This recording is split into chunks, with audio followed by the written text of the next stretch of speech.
Ethan Oliver on the drums. So that first tune we played was a tune written and played by the great trumpeter Kenny Durham entitled Lotus Blossom. And for those of you who might not have been at the show last month, this is the second time that I've played with Ethan, and that is not hyperbole. This is the second time that we have played together. So periodically throughout the show, in an effort to get to know him better, I'll probably just ask him questions. Because I've known him all of, you were at the June show. Yep. So I met him in June. The drummer, John Curry, recommended him when he was, because John is in and out of town on a tour with Masego. That's his big pop gig that pays him the big pop money. So he highly recommended Ethan, so met him in June, first gig was July, and this is the second one, so. So yeah,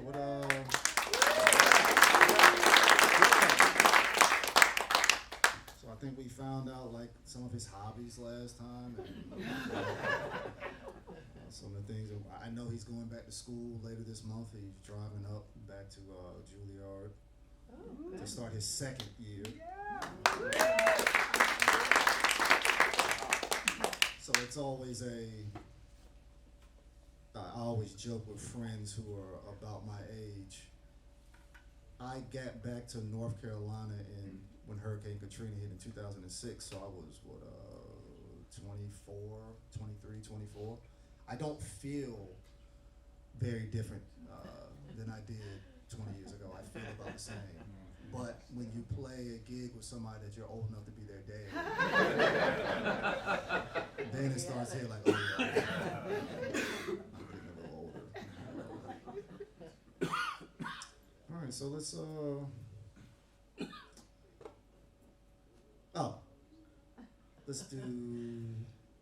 this is one of my, this movie is definitely top. It's definitely in my top 10 of movies. It may be even higher than that. I cannot find, there is one fault I found with that movie, and it's not in the writing, it is one of the characters. It is Grandpa Joe. And this is Willy Wonka and the Chocolate Factory. So the reason why, and like I said, I love that movie for all the songs are just, and not the Johnny Depp remake. The Gene Hackman. Not Gene Hackman, but Gene Wilder, I'm sorry. Gene Hackman would have been, that would have been Lex Luthor as, but yeah, all the songs just, what do you get when your kid is a brat? Like a Siamese cat. Oh, who is to blame? The mother and the father. Boom, boom, boom, boom, boom, boom. But no, the only flaw I found in that movie is Grandpa Joe is the whole beginning of the movie. He's infirmed in the bed. He cannot walk. He cannot move. He cannot work. Their family is poor. They're eating like potato soup, and there's a hole in the roof. And soon as Charlie gets that golden ticket, who jumps out of bed and all of a sudden can walk? Grandpa Joe. Couldn't work. It put any money in the family, but no. Soon as Charlie gets the golden ticket, I remember the scene. He's like, oh, I feel like I can get out. I was like, you bum. So your family is 10 people in this one room shack. So you're a bum, Grandpa Joe. But yeah, I mean, you really can play a number of songs, but I think this is probably the one that's most identifiable from that movie. And what I've always enjoyed about Gene Wilder singing it, I never really considered him much of a, it's funny because it would not have sounded, that song would not have been as beautiful with somebody who was like an actual singer. It was just something so kind of just bare and innocent about the way he sang Pure Imagination. That's just, um, yeah, it's just a gorgeous, gorgeous song. So yeah, here's Pure Imagination from Willy Wonka and the Chocolate Factory.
Thank you.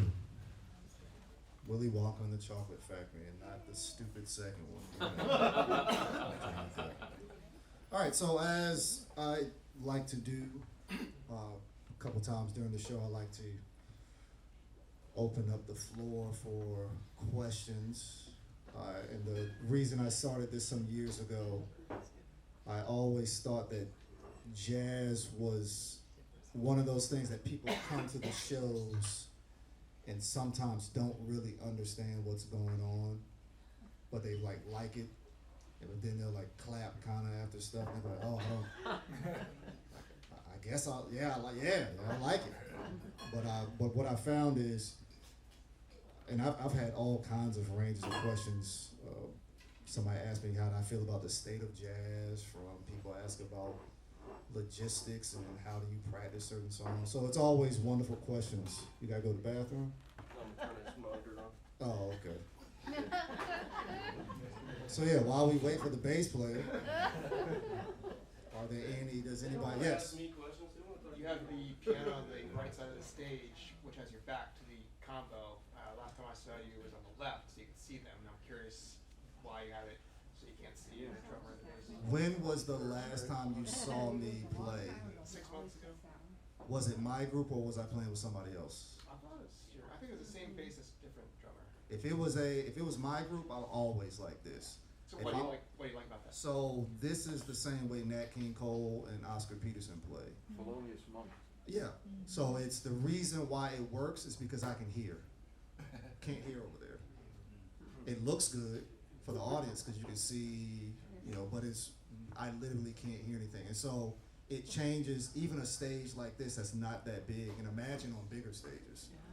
What ends up happening is you have the piano and a monitor so that I can hear the bass. And then you have drums way on the other side with a monitor to hear the piano, and then bass. So I started doing this maybe it was a little bit before COVID, so maybe the last 7, 8 years. If it's my group, now if I'm playing with somebody else, like a quartet, and it's their group, I'm gonna be over there.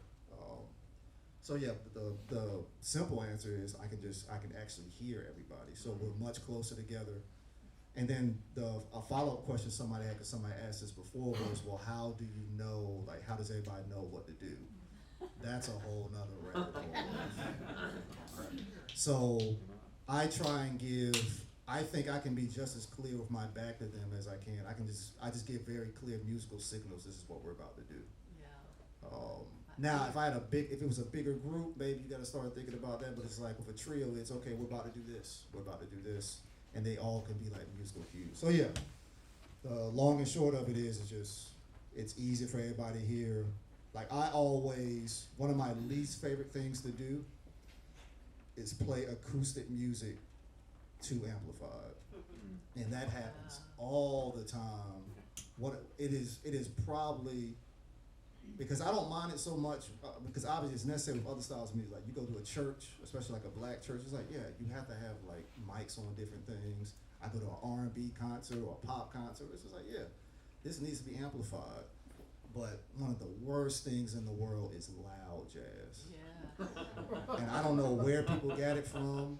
People can't, like if you go back and listen to like clips, and I've asked people who were alive during the time, like John Coltrane, they didn't play loud, they played full. And for some reason, somebody got the idea, like, let's play all loud. And it kind of happened in the 80s. Jazz had kind of died a little bit in the 70s. But some of the 70s amplification carried over into the 80s. And so that's when you had, like, bass players, and you're playing in jazz, and they're like, vroom, vroom, vroom, vroom, vroom. It's like, good gracious, man. And so that's my way of killing all of that, is let's have a format where we all can hear very clearly. And the dynamic, now you can actually play with dynamics. That's a whole nother thing. Well, that's another, people don't play with dynamics. So yeah, it's easier to hear, and it cuts down the need to have like a lot of monitors. So that's just a general rule of thumb. The more amps you have on stage, the louder everybody has to play. Mm-hmm. If I can take out almost every amp that's on the stage, and it's like, now we can all start playing like different volumes. So yeah, that's why I do it. Excellent question. Anything else before we play the next tune? Out here. Yes. You clue in your fellow musicians as to what you're going to play next. Yep. If it's possible not to do it in too irritating a way, can you clue us in on the structure of the composition or the chord progressions you're about to do, just for one song, sometime tonight? Oh, okay, yeah. I think I see what you're saying. Just kind of a breakdown of how we. Yeah. So the simple answer of it is I like to rehearse tunes a whole bunch if I have to record. And what does that mean? That means odds are we're going to do something very similar to what we rehearsed in the recording. And the reason that is, the simple reason, recordings are forever. So, but for a live show, the way I like to rehearse is I told them we're going to play Pure Imagination. Then I played a recording that was similar to how we're going to play it. And that's it. Because I feel like if we rehearse it 20 times, okay, it starts to get a little stale. We start to play. But it's just like, this is what we're doing. And so the intro we played, I didn't go over with Butler yesterday because I didn't think of it yesterday. And today, I always do a rundown of all the songs we're going to play. And while I was sitting there, I was like, oh, I like this.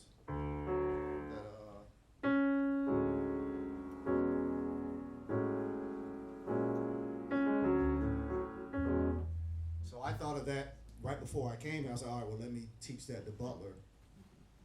But again, the structure of the song is the same. All we did, I said, okay, put this in front of the song now. So the basic structure of Pure Imagination is the same as it is if you watch Willy Wonka and the Chocolate Factory. It's the melody, come with me, and you'll be in a world of pure imagination. That's not changing. So all of that is staying true to it. I added the intro, and then of course when we improvise, that's just my interpretation of different melodies and rhythms over the same harmony that existed for the song. So that can be as complicated or as simple as the musician wants it to be. So yeah, that's kind of the way I like to do tunes. Now sometimes I'll do tunes and I'll deconstruct them where it's not recognizable. Now that's just like an arrangement, of a tune that I like. But Pure Imagination, that's just like the tune with that little added piece in the beginning. Excellent question, though. All right, let's do another one. So this is you could really do, it's funny, some composers you could do a concert of their music. Joe Beam is definitely one of those. You could just do a concert of Joe Beam's music. So this is one that I actually got introduced to before I was introduced to Joe Beam somehow. There was a record that came out when I was in high school. It was a Joe Henderson record called Double Rainbow. And beautiful, beautiful record. He has, on the first half of it, Brazilian musicians. And then on the second half, he has American musicians. So it's basically Brazilian, it's the first half, and then it's like almost like swing all of it the second half. It's like Christian McBride, Herbie Hancock, the American musicians. So this song, Photograph, was one of the songs on that record.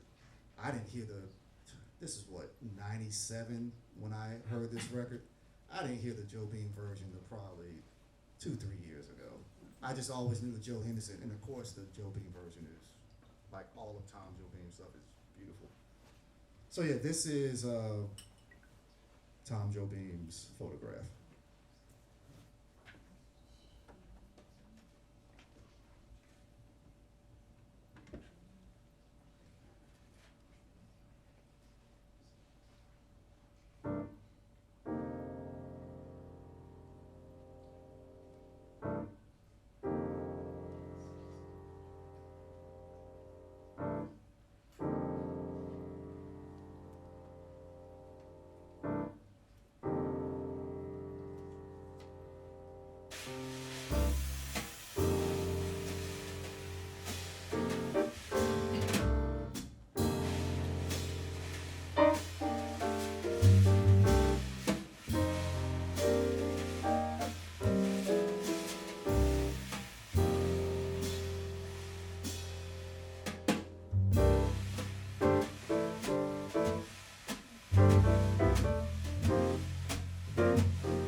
Thank you. All right, anything anybody was dying to know while we were playing that song? How old's his bass? Oh, I don't know. No one knows. I mean, whoever made it is long gone.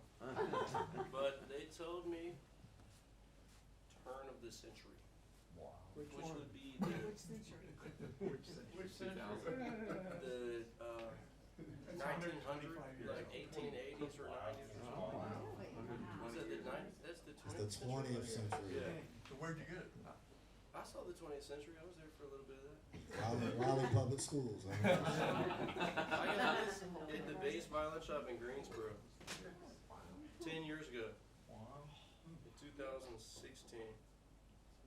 And it was $9,000, but now it's worth $15,000.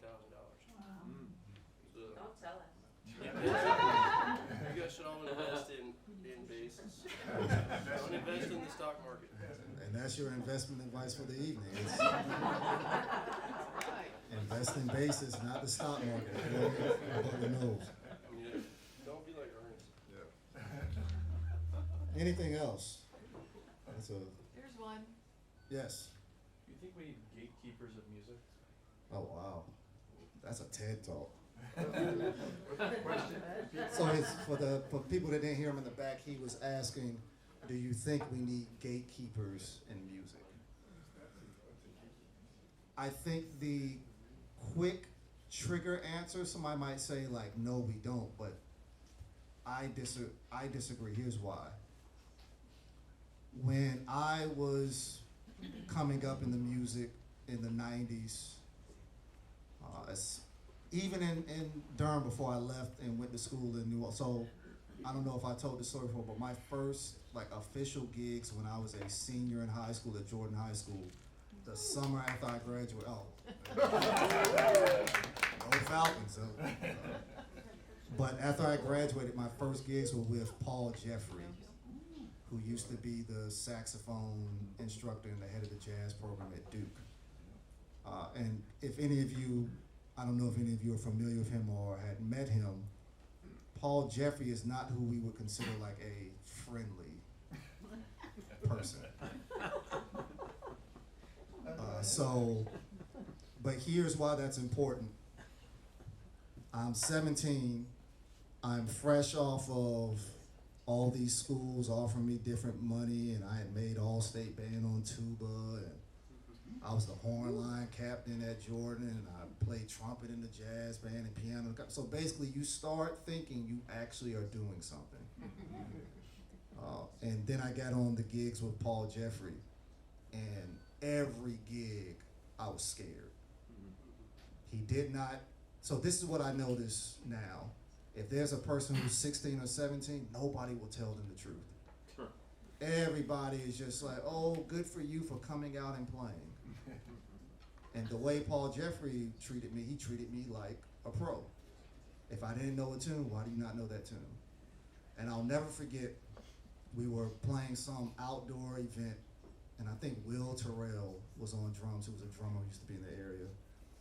And we're playing All the Things You Are. I'll never forget this. And in the middle of his solo, he turns around and uses words I cannot repeat here. But he says, what the blank blankety blank are you playing? This is in the middle of the song. And so my eyes get wide and I just stop playing. He's like, no, blankety blank, keep playing. Figure it out. So nowadays, if that were to happen, it'd be on Facebook, and everybody's like, oh, we need to cancel Paul Jeffrey, which I am not making light of people who there are people who do things that need to be canceled. Being tough is not one of them. Now, what did Paul Jeffrey do on the break?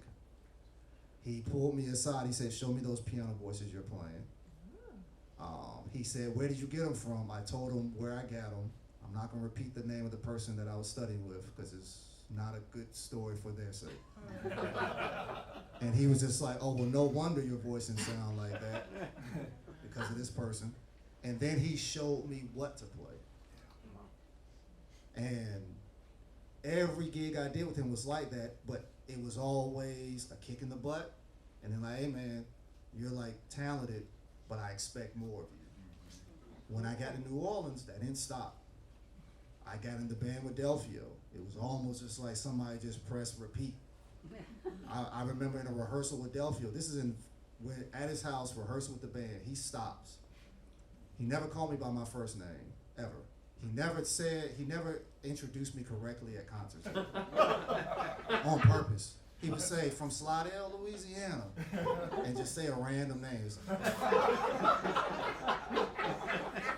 But we're at the rehearsal, and I mean, and I was hard-headed too, so you can't just put it all on him. But he stopped the rehearsal. He said, "You know what, Turner? I figured it out." He said, "I had you all wrong. I've been like trying to get on you about all this stuff." He's like, "But the reality is you can't play." And so there's a saxophonist, Alonzo, this older guy. He's like, "Come on, Delphio, the kid can play." He's like, "No. I used to think he was sabotaging my gigs, but then I realized you suck." But I was just like, if I suck so bad, call somebody else. Right. But this was iron sharpening iron. So again, if this happens today, people are like, you see it on Facebook, oh, well, don't call Delphio, he's mean to children. Now, I called my mama after that rehearsal. And I was just like, I can't believe, and my mama was like, well, this and this. Now, I played a gig with Delphio a couple years ago. We laugh about it now. Could he have handled it differently? Maybe. Did it make me better? Yes. Did I go cry about it and complain? No. One more example. And this is all why I think we need gatekeepers. My classical piano teacher, who's passed now, but John Murphy, he had a little bit of a drinking problem. So he would come to lessons and you could smell the libations on his breath. And he was a serious teacher. Like I remember I walked in a lesson. So my jazz teacher was a little more relaxed. John Murphy had no parts of that. I walked in a lesson once. He's like, Ernest, get out. I just walked in. He said, I could tell by the look on your face, you did not practice Beethoven. He said, this is what's gonna happen. He said, I'm about to go to lunch. You better go to a practice room. When I get back from lunch, you better still be there. I didn't say anything. I took my book, and I went to the practice room and I worked on whatever that Beethoven Sonata in D. Okay. Yes, Professor Murphy. I remember once, he called me Eric. Now, the other students at Loyola complained about Professor Murphy. Who was the one student that didn't complain? I didn't complain. And so he kind of got in some issues, and they called me and they were like, well, we've had some complaints. I was like, I don't know about what. I said, Professor Murphy's a fantastic teacher. I said, he has some demons. I hope, just on a personal level, that he deals with them. I said, but as a teacher, he's one of the best teachers I've ever had. His private life is not of my concern. I was like, what the other students are doing is they don't like how hard he is, and are trying to get him out of here. So, do I believe there need to be gatekeepers? Absolutely. Because who's going to hold the standard if not?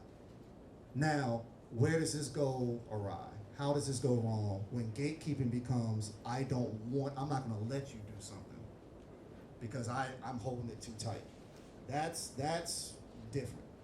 To me, it's more of we can change the word gatekeeper to standard bearers.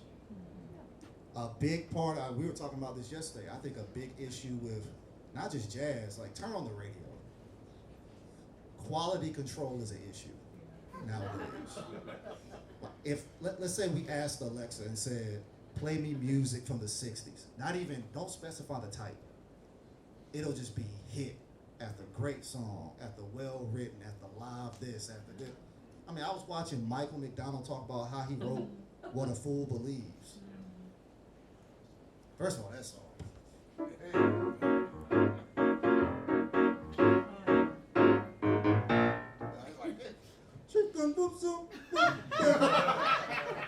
That song is excellent. excellent. So to me, standards will never go out of style in terms of there needs to be, and social media has been a problem, there needs to be more vetting. So the way I came up is you were an apprentice. I learned how to play under older musicians. I learned what to do, what not to do, how to dress, when to be there. I watched Ellis Marsalis. Like people always, like a lot of times people say, I love the music you pick for your show. I learned that from Ellis Marsalis. Nobody else. I learned it from watching Ellis Marsalis on Fridays at Snug Harbor. The way he would program a set was like, that was a class in itself. I would have never learned that nowadays because I might have had a gig too soon. And then I would have been on, let's say I would have had 10,000, 20,000 followers on Instagram. I don't need to go listen to Ellis Marsalis. I'm Instagram famous. And that's what a lot of people are kind of doing. So I lament the fact that we don't have more people that are just like, hey, you're wrong. And we don't have enough young people that are used to the criticism, that instead of taking it, it becomes this, like it's exhausting sometimes. Just like I go to jam sessions and you try to tell somebody, I remember, and he's a sweet kid, I'm not gonna say his name, but it's a young guy, and I went to a jam session, he was playing some trash. And so I told him, I said, hey man, you're kind of playing some trash. Like, what are you listening to? And the look on his face, it was like somebody had smacked his mama in front of him. I was like, hey man, I'm talking about your playing, not your as a human being. So yeah, my thick skin and toughness, not to mention, I was in the North Carolina Boys Squad under the direction of William Graham, who used to, when I say used to read us the riot act, when we used to sing on, like we had rehearsal 2 to 3 times a week, and this is in elementary school. And so, come to that rehearsal Saturday morning, yawning. Mr. Graham, GD, Ernie, what are you? Get out. I told my mom was like, were you yawning? I was like, yeah. Mr. Graham should have kicked you out. So yeah, that's my long-winded way of saying. Yes.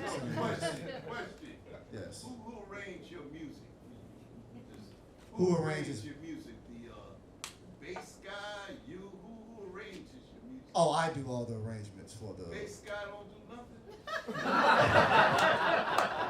Not on this gig, he doesn't. No. On his, he does plenty. No. But no, it is not to exclude him. It's I have a very particular way that I want things to sound. It's just easier if I set the tone and direction of, because if Butler arranges something, it's going to have a certain vibe of his, which might not be the vibe of this group. But I might I played in a band with Butler, and it was his gig, and it was a different vibe. It was his. I played Fender Rhodes. It was different types of tunes, and it was It's much better than this.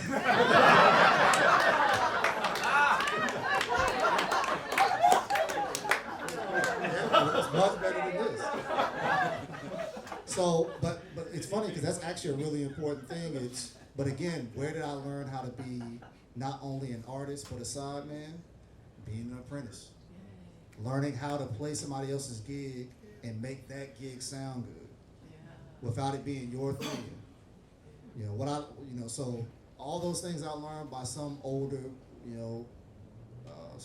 musician being like, hey man, get it together. From the first time I played in church and an old black woman said, oh, just we're in A flat, baby. And I started playing like jazz A flat.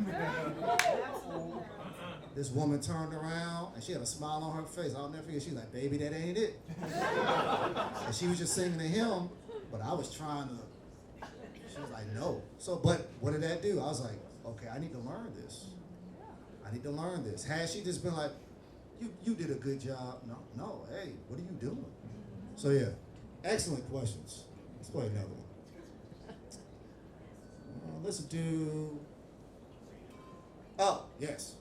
Another wonderful song, kind of famous song from a very, very famous movie. And again, I could have done. I actually was going to do another. I was going to do "Ding Dong, the Witch is Dead," because I really like that one. But since we needed a ballad, it's kind of obvious which one we'll do. But yeah, this is sung by so many people, and then one again, classic movie, The Wizard of Oz.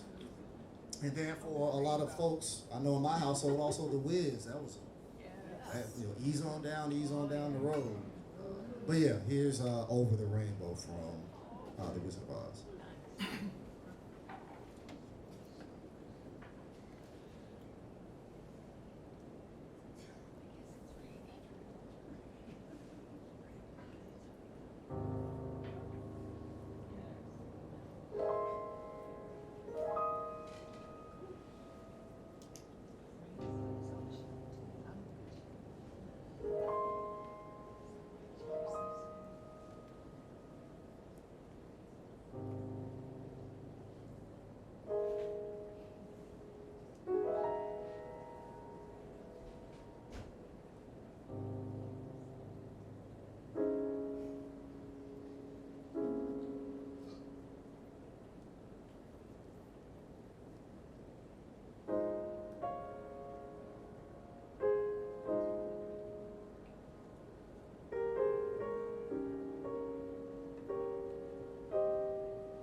Anything you want to share with us, Ethan, about yourself? You went over. You like basketball. Who What do about? you root for? Yeah, who do you root for? There we go. Ooh, Don't say nothing dumb. Not working. Oh, okay. You don't have a team right now. Who's your favorite player? Yep. LeBron, huh? Who's the greatest player of all time? There's only one correct That answer. ain't got nothing to do with it. There's only one correct He said answer. LeBron. He Richard said Leitner. LeBron. Now, if we said greatest college player, He said nothing. that might be an argument. You can't come home if he has the wrong answer. Oh. There's only one, and his middle name is Jeffrey. That's right. And he wore number 23 for the Chicago Bulls. That's the only correct answer. Yeah, right. Wrong. LeBron who? You keep bleeding. You know the truth. The truth about what? You, right, exactly. LeBron what? Yeah, keep talking. I'm a LeBron fan. You better be more than that. I'm a LeBron fan, and no human being who watched Michael Jeffrey Jordan touch a basketball Man, can you say. must be crazy. You ever hear Will Chamberlain? You a young guy. You don't know. Okay, Stay in your lane. Will- Stay in your lane. You were the 90s guy. You don't understand. Before there was TV, there was a guy named Will Chamberlain. There was Will and Bill Russell and Oscar Robertson and Jerry West, yeah. But I think any person, I think a person would say the competition improved. TV improved. That too. That's all. And if we're gonna thank somebody for TV and the NBA becoming more popular, Oscar Robertson. Oscar Robertson was the man who did that. it might have been Michael Jordan. Oscar Robertson. Oscar Robertson. and I'm Gus sorry Ray. I asked. Oh no. This is a post gig conversation that we'll have to follow up. Right. I'd love to know if his teachers are hard on him. Say that one more time. Well, you're at Juilliard, right? Are your teachers hard on you the way he was saying they need to be, or are they getting soft now? They're not soft. It's a toned down version of what he Is it like that movie? Oh, Definitely not. Oh, yeah, that's Whiplash is crazy. I wish a teacher would have thrown a chair at me. That's crazy. That would have ended up. I would have fought the teacher. There's no way. I'll take yelling, but if a teacher actually threw a chair at me, I'm gonna punch them in the face. There's no way that's gonna happen. That's Hollywood. All right, so let's what we get? Oh, some Monk. Yeah. So yeah, here's it's funny because the tune I suggested, Butler actually had confused with the song we're actually going to play, and I didn't even think about this one, and I never play it. But Butler thought when I said, what did I say originally? Oh, I said, well, you need it. He's like, is that this? And he played the one we're about to play. I was like, oh no, let's play I Mean You. So yeah, this is the Loneliest Monks, I Mean You. Cool.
Only got a couple more for you on this, what sounds to be a very wet evening on your drive home. So this next one, I actually recorded an album that may see the light of day one day, but it's Ringo now, but it was Ariel Pocock when we recorded this. We did a record, and this is one of the songs that we did, and we recorded this back in 2018, and it's still on my computer. So maybe one day this will be released to the public. But this is a song that I know I grew up on, with hosted by the great LeVar Burton. And this is the theme song from Reading Rainbow.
joys of the public broadcast station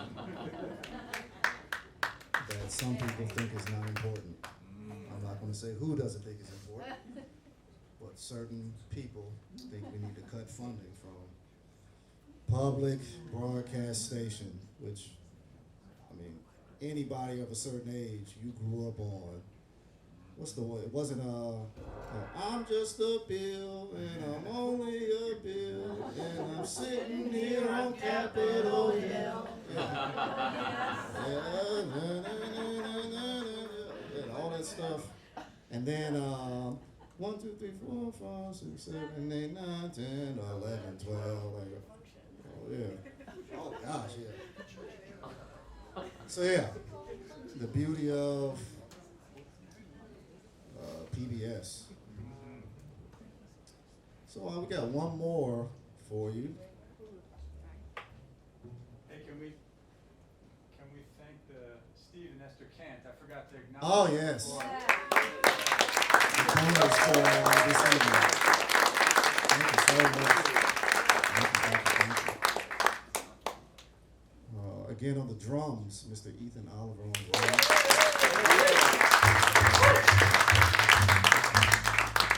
Butler Knowles on the bass.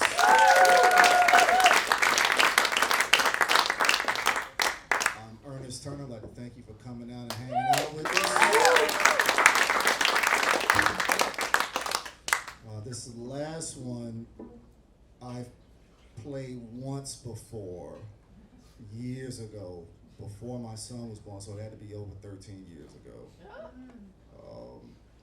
Now, the song itself I played a bunch, starting in middle school.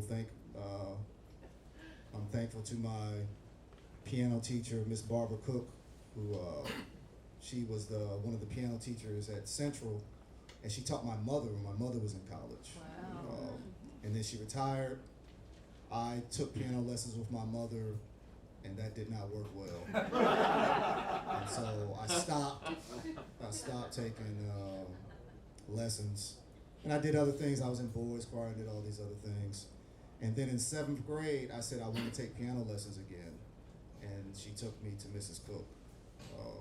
And so one of the first songs she gave me was,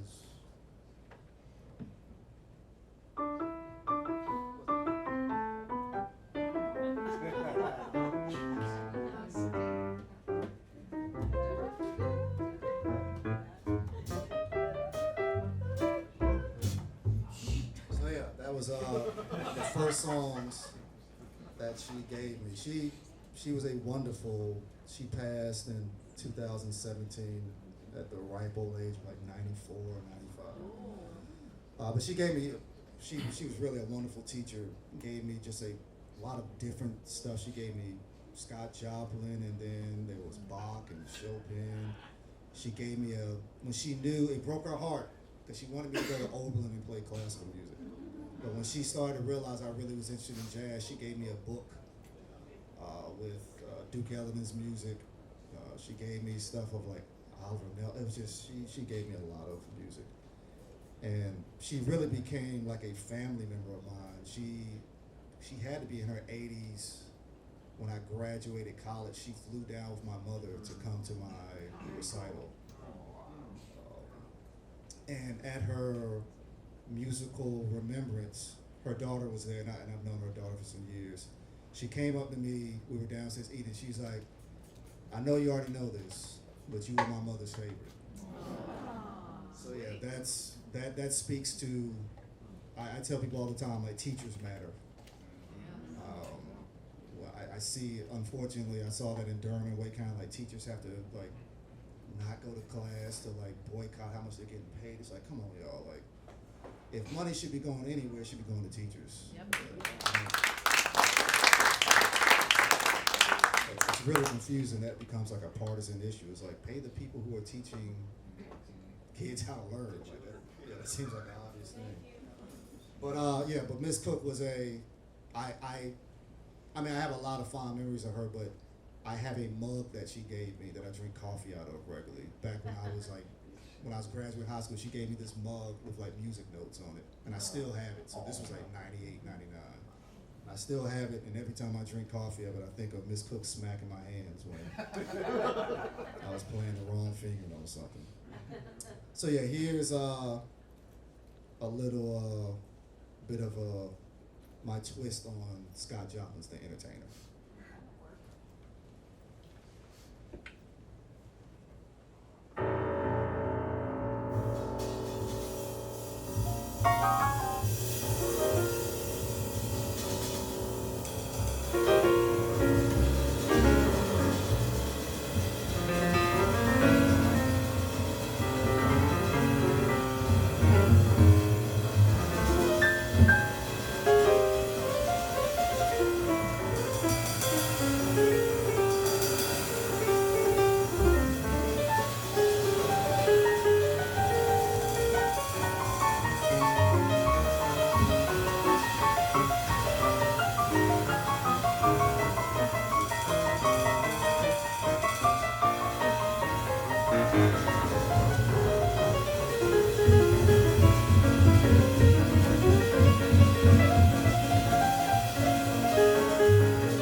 Thank you. Thank you. Thank you.